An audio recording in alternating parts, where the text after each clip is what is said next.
கிழக்கு மாகாண மக்களுக்கு காணி உறுதிப்பத்திரங்களை வழங்கும் நோக்கில் ஜனாதிபதி மைத்ரிபால சிறிசேன திருகோணமலை கிண்ணியா மற்றும் சம்பூர் பகுதிகளுக்கான விஜயத்தில் இன்று ஈடுபட்டார். ஜனாதிபதி மைத்ரிபால சிறிசேன முதலில் கிண்ணியா பகுதிக்கு விஜயம் செய்தார். மக்கள் எதிர்நோக்குகின்ற பிரச்சினைகள் குறித்து ஜனாதிபதி இதன்போது கேட்டறிந்து கொண்டார். நீங்கள் இங்கு வர சொல்லி நான் இன்று இங்கு வரவில்லை. உங்களை சந்திக்க வேண்டும் என நான் நினைத்தேன். ஜனவரி 8ஆம் தேதி நாட்டில் பாரிய புரட்சி ஒன்று ஏற்பட்டது. உணவையும் ஆடைகளையும் நீங்கள் அன்று கேட்கவில்லை.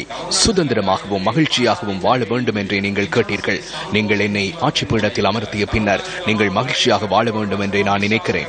இந்த நாட்டின் அபிவிருத்திக்காக இதற்கு முன்னர் இருந்ததை விட மாற்றம் ஒன்றை ஏற்படுத்த வேண்டும்.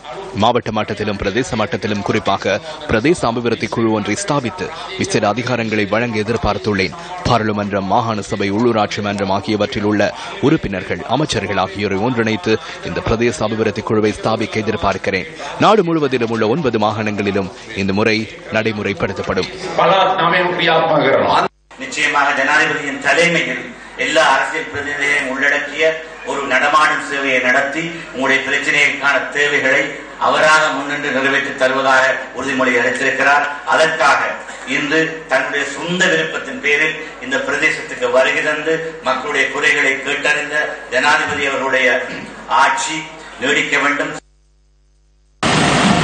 இதேவேளை ஜனாதிபதி மைத்ரிபால சிறிசேன இன்று பிற்பகல் திருகோணமலை சம்பூர் பகுதிக்கு விஜயம் ஒன்றை மேற்கொண்டார். முதலில் ஜனாதிபதி சம்பூர் பகுதியில் உள்ள காளி கோவிலுக்கு சென்று வழிபாடுகளில் ஈடுபட்டார். இதன்போது தமிழ் தேசிய கூட்டமைப்பின் அரசியல் குழு தலைவர் இரா சம்பந்தனும் கலந்து கொண்டிருந்தார்.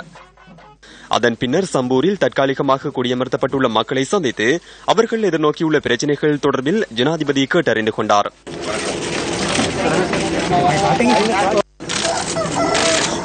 அதனைத் தொடர்ந்து சம்பூரில் காணிகளை இழந்த குடும்பங்களுக்கான காணி உறுதிப்பத்திரங்கள் இதன்போது வழங்கப்பட்டன. முதற்கட்டமாக 25 குடும்பங்களுக்கு சம்பிரதாயபூர்வமாக காணி உறுதிப்பத்திரங்கள் ஜனாதிபதியினால் வழங்கப்பட்டன. இந்த நிகழ்வில் முன்னாள் ஜனாதிபதி சந்திரிகா பண்டாரநாயக்க குமாரதுங்க, ஸ்ரீலங்கா முஸ்லிம் காங்கிரஸ் தலைவர் ரவுப் ஹக்கீம் உள்ளிட்ட மேலும் பலர் கலந்து கொண்டனர்.